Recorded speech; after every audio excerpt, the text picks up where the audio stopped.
Good morning. It's Thursday, April 17th, and I want to talk today about one of our great universities, Harvard, and how Harvard struck by its guns when Donald Trump attempted to change the way they manage their students and their curriculum. And many universities in this country should follow the example of Harvard. Our universities are great, and they have liberal leanings, and they might have right-wing leanings, but it doesn't matter. All of those universities have a purpose.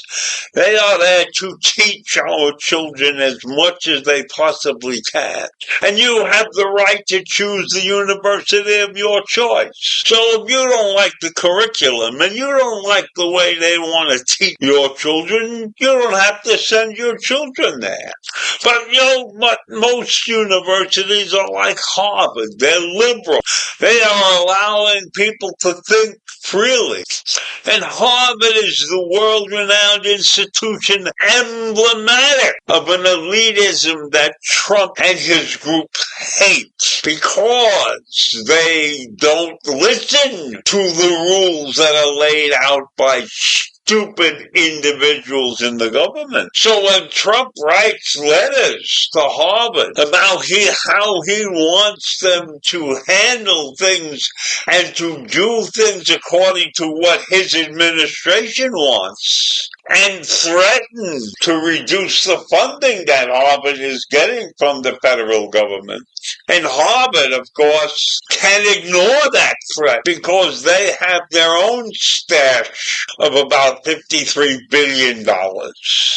So when our president and his group of idiots impose pressures on elite colleges, notably Columbia University, and attempting to have sweeping reforms of how health and human services is handled within the university system, and how Harvard is run and how other universities are run. And the viewpoint of the federal government is not the viewpoint of the educators in this country.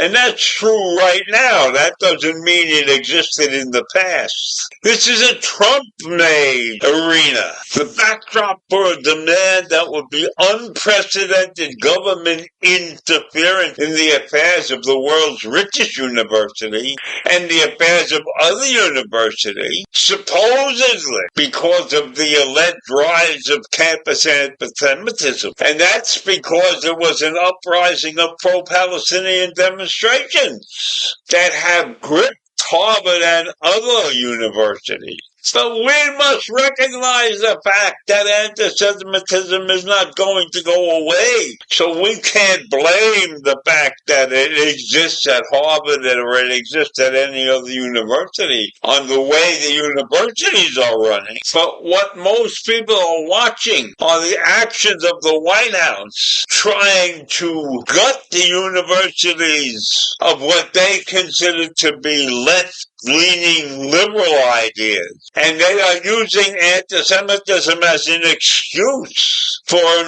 authoritarian power grab. Do we want our universities to be controlled by the government?